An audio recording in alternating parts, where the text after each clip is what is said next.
So WWDC has just been concluded, and here are all the best things that they've announced, because there are plenty, especially with the new Apple Intelligence. So as Craig says, It's showtime.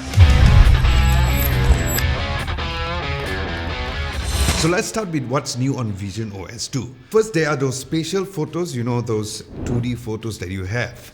With Vision OS 2, you can turn them into amazing spatial photos with real depth. It's like the photos are coming to life thanks to the software's machine learning. Now you can use SharePlay in the Photos app to enjoy panoramas and spatial photos and videos together. So imagine sharing those awesome vacation shots with your family where they're just right there with us. Then Vision OS 2 has two new gestures where you can tap to open the home view or just flip your hand to check the battery and the time. Then Vision OS 2's travel mode supports trains where you can work or watch movies while traveling. Then the iPhone 15 Pro and the iPhone 15 Pro Max, not only can you capture spatial videos, but you can also edit them on Final Cut Pro and share them on Vimeo on Vision OS. Then Canon is releasing a new spatial lens for their EOS R7 digital camera, which is perfect for making spatial videos for the Apple Vision Pro. And Apple is teaming up with Blackmagic Design to create a new production workflow for the Apple Immersive Video. Now this is going to make video production so much better, specifically on the Apple Vision Pro.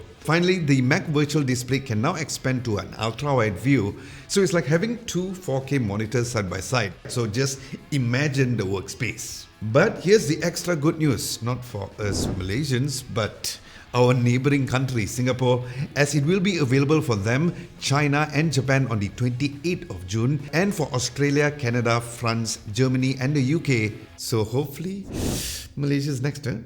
Next, let's talk about iOS 18. Firstly, you'll be able to personalize your home screen by arranging app icons and widgets exactly how you want. You can also place apps and widgets along the bottom of the screen, right above the dock, or even off to the side for easy access. Then dark mode has just gotten better, with the app icons having a new look, and you can tint them with the color suggested by iOS or just pick your own. Then the control center is also getting a major upgrade, where you can customize it with multiple group of controls, a controls gallery, and even support for third-party apps.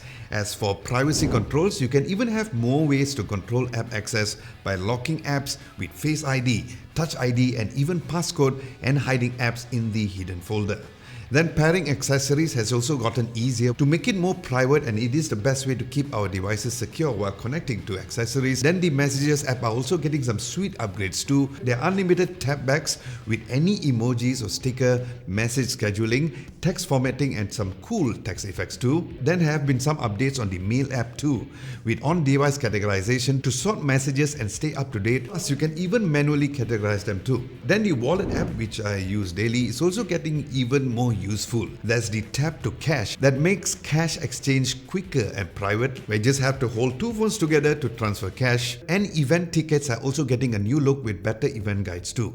There's also a new game mode that minimizes background activity and improves responsiveness with AirPods and wireless game controllers, and this is the first time that game mode is available on the iPhone. Then another app that is getting a huge redesign is the Photos app, as it will have a unified view, new collections, customizable topics and a new carousel for the best content.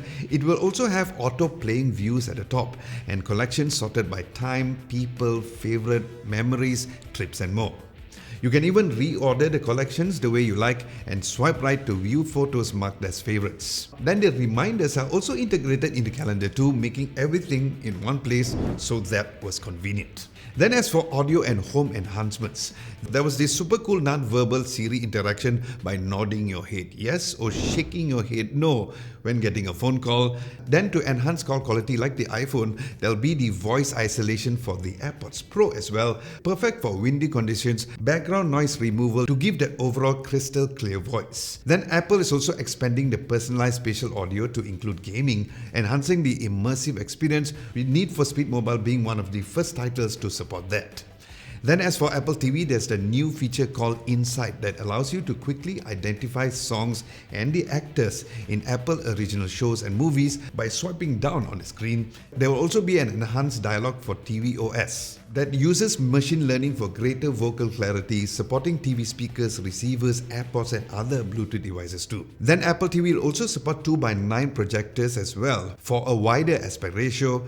Then as for Apple Watch users, watchOS 11 introduces training load, a feature that measures the intensity to help you to understand the impact on your body, very similar to the Whoop band that I'm wearing, so that was great to know. There's also the new Vitals app that tracks the key health metrics like heart rate, respiratory rate, and wrist temperature, providing very good insights in the daily health stats. Then the Smart Stack on the Apple Watch also becomes more intelligent, automatically adding new widgets and supporting live activities. Then with iPad OS 18, you can now customize your home screen and the control center on the iPad, just like how it was on the iPhone for the iOS 18 as mentioned earlier. Then iPad OS 18 introduces a floating tab bar and refined animations. Everything is apparently going to be even more smoother and more intuitive. Then SharePlay is even getting better because when you share your screen, you can tap and draw and point things out, even remotely control the other person's iPad, which is perfect for helping out friends and even family members.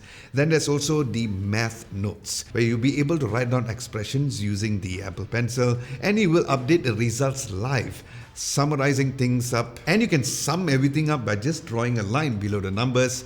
Then the Notes app is also getting some love, where there'll be a feature called Smart Script that makes handwriting look even better and more functional, where it follows your handwriting. So copying and pasting from a text is fluid as it follows your handwriting, and that was pretty interesting. Then finally, there's a calculator app on the iPad. Woohoo! Where it includes history and unit conversion and integrates with Math Notes. Now this is a proper calculator app, my friend. So the new Mac OS is called Sequoia, and I was most excited to see the iPhone mirroring feature, where you can now mirror your iPhone directly on your Mac.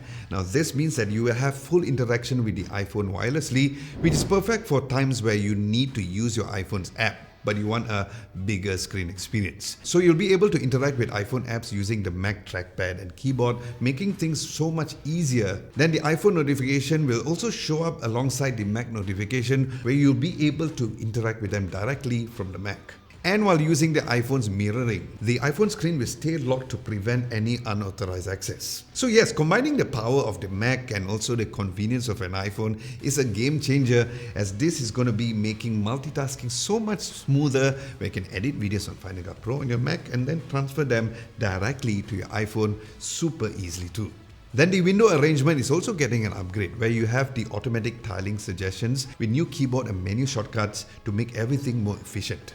And there's also the new password app, and here's to manage all the credential and verification codes and security alerts, where keeping track of everything just got a lot easier between all of the devices that you have. Then Safari has several updates too, like the new machine learning feature called the Safari Highlights that detects and highlights relevant information on web pages. Then the redesigned Safari Reader removes distraction, provides a table of contents and includes summaries, perfect for focused reading, and the Safari Viewer puts videos in front and center with full access to the system playback controls, where watching videos is even easier on a Safari browser. Next, more game developers are also embracing the Mac, leveraging on the Metal 3 for smoother frame rates and high quality visuals with games such as Prince of Persia, The Lost Crown, and the next big chapter for Assassin's Creed, which is the Assassin's Creed Shadows, which is also coming to the Mac. Then finally, we came to the all-new announcement of Apple Intelligence, Apple's version of AI that integrates generative models into the iPhone, the iPad, and the Mac. Now, it will be able to understand and create language and images, simplifying interactions across apps, where you'll be able to create original images in styles like sketch, illustration, animation, and personalize for conversations. And all of this are done on on-device processing to ensure privacy that extends the privacy and security into the cloud, allowing for a larger server-based model while protecting the user's privacy. Then Siri also has a new look, improved language understanding, conversational context, and the ability to type requests, making it more natural and personal. And Siri will also have an on-screen awareness to understand and take action with things such as adding an address from a text from a contact card.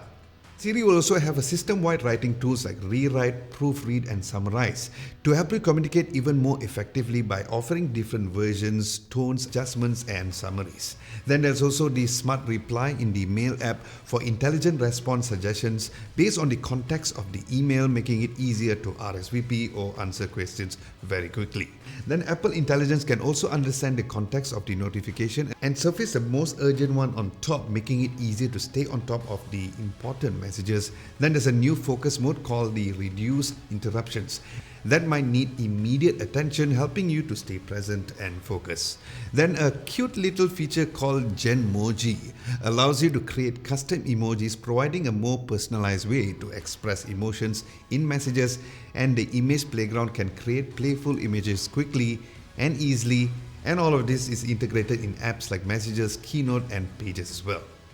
Then there's also the Image Wand in the Notes app that transforms rough sketches into a more polished image, making notes more visual and overall engaging. And as for photo editing tools, there's the tools like Cleanup and Natural Language Search to make it easier to edit photos, to remove a subject. Then you also be able to create memory movies by picking out the best photos and videos and arranging them in a storyline with music from Apple Music. Then finally, believe it or not, Siri can now directly tap into ChatGPT's expertise for specialized tasks, and you can even access ChatGPT for free without even creating an account. And you'll be asked for your permission before sharing any data or images to ChatGPT before finishing off with a prompt, which was a great feature to have for you to control the privacy levels at all times. So yes, that's all you need to know about WWDC 2024. I guess that's the reason why there were no rumored hardware announcement, as the software updates, especially about the new Apple Intelligence, was very extensive indeed. Now for more info on all these new software updates and when it will be out, I'll leave all the info in the description below, and do let me know which one of these features mentioned are you most excited about. Let me know in the comment section below and let's discuss it over there.